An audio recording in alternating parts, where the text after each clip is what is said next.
All right, next I want to look at interactions of these gas molecules with the wall of their container. So let's say we have a container of gas, and this is outside, there's no gas, I don't know, we don't care what's going on over there. And we have some molecules in here. Let's say we have a molecule moving, let's say it could be moving in any direction, but at least it has some component in this x direction to the right.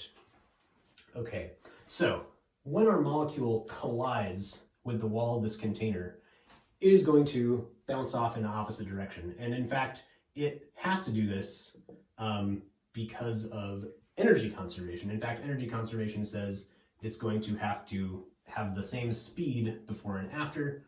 And if the wall can only exert a force in this direction, momentum conservation tells you that that this Vx component has to be the same. So the magnitude of this component has to be the same as the magnitude of that component, which means that our molecule, so it has some mass m, right? Our molecule changes its momentum. It starts with this Vx to the right, it ends with this Vx to the left. So it has a change in its x component of momentum that's equal to minus 2 mvx. Okay, we're going to start with this very simple picture and build this more complicatedly. Okay, so if we have a bunch of molecules that are all doing this, if this collision happens n times, then we could collectively imagine collectively those molecules all are going this way, they end up going this way. So if this happens n times, then we get a total x momentum change of minus 2 n mvx, or we can put the n wherever we want, I guess. Yeah, we'll do that. I like that better. Okay, so if we have lots of molecules, we get a bigger total change in momentum. If this is happening at some rate,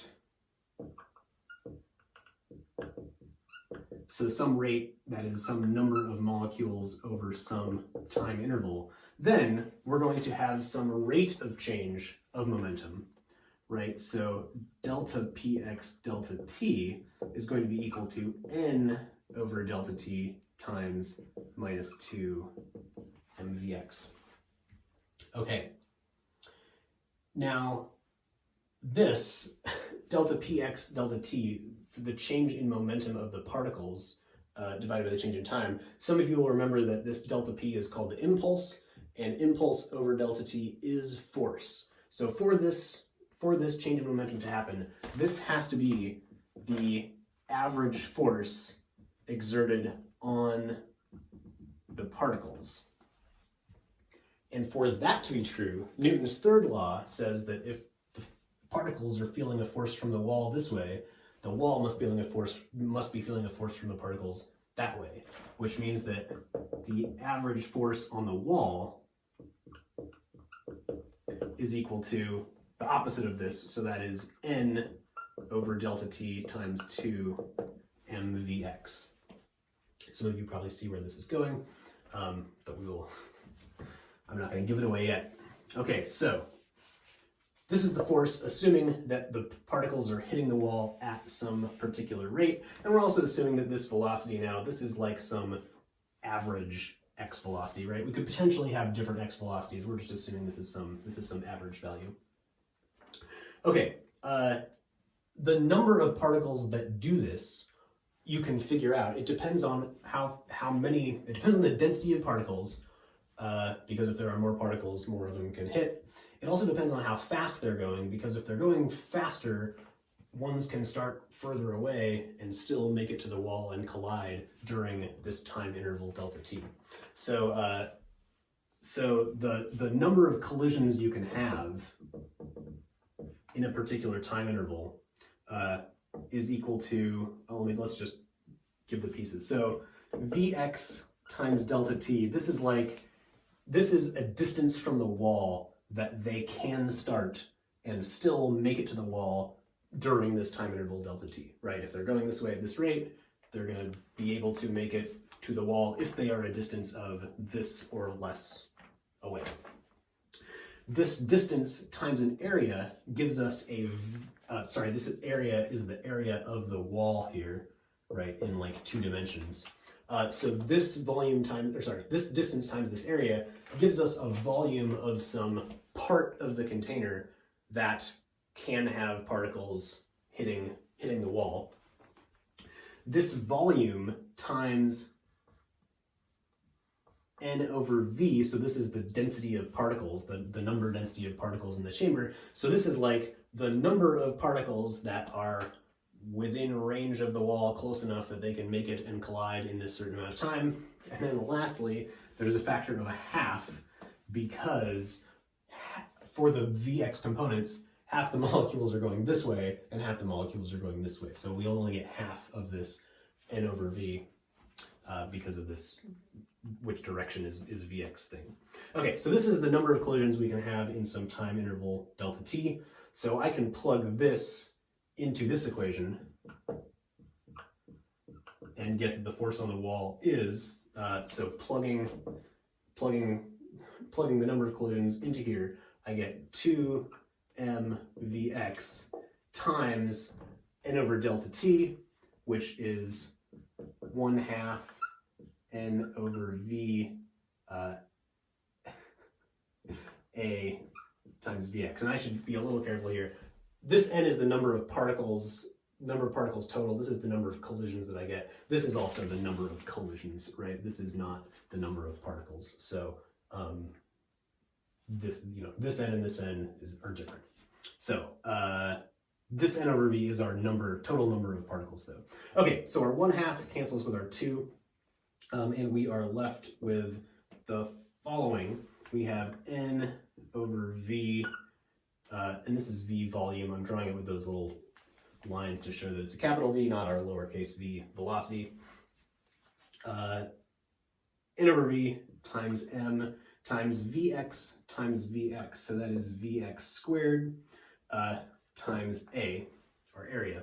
And I said before that we're really interested in like the average that this value has, right? Because different particles could have different ones, and it turns out that we really want the average value of this Vx squared.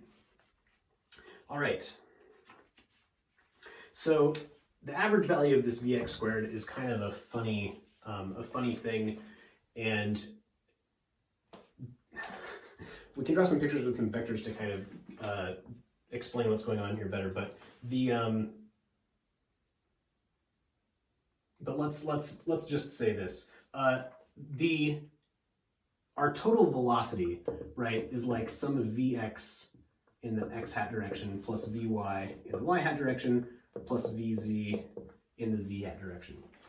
So the magnitude of this velocity is like the square root of this squared plus this squared plus this squared, right? That's like the Pythagorean theorem. So the magnitude of this velocity squared is just equal to Vx squared plus Vy squared plus Vz squared. Okay, so if we wanted to look at the average value of this, so the average of v squared, that is going to be averaging each of these. So that is Vx squared average plus Vy squared average plus Vz squared average. And there is nothing special about these directions. Like the x direction, the laws of physics in the x direction are the same as the y direction or the same as the z direction. So these three things are all the same, which means that my Vx, the average of this Vx squared, sorry, this squared is supposed to be inside, the average of this Vx squared is 1/3 of this average of the speed. Let's erase this stuff on the left now. So in other words, Vx squared average is equal to 1/3 of v squared average. Okay, so this v, this magnitude v is given a special name here. This is called the RMS velocity. So our our average of Vx squared that we're writing over here is equal to 1/3 of VRMS squared. So RMS here stands for root mean square, which means that this VRMS is equal to the square root of the averages of the squares of all the velocities. So you're taking V squared for all of the different molecules, you are averaging all of those V squareds, and then you are taking the square root of that to get this VRMS. And then of course we're squaring it to get VRMS squared. So really VRMS squared is the average of all of the squared values of all the velocities. It's just given this special name because it shows up a lot of times in different kinds of statistical measures. Okay, so VRMS is a convenient velocity to have in our equation, and that is what we will put this in terms of. So our x, the average value of Vx squared, is equal to 1/3 VRMS squared times A. Okay, we're almost done with this because now this is my force on the wall. My force on the wall over A. This is the pressure on the wall, or in other words, this is the pressure of the gas. This is exactly how hard my gas is pushing on the wall of its container. This is our definition of pressure from a couple chapters ago. So that means we can write this equation for pressure by just dividing both sides of this by A and rearranging things slightly to put the 1/3 in front because it looks nicer. So we get that the pressure is 1/3 times N over V, the number density of molecules, times M VRMS squared. So here, all of a sudden, without too much new physics, I mean, really, the RMS was the only new thing. Everything else was momentum and stuff from Physics 109. We have derived an expression relating these microscopic values, like what's going on the single molecule level, to a totally macroscopic variable, state variable, that we have talked about in the last chapter.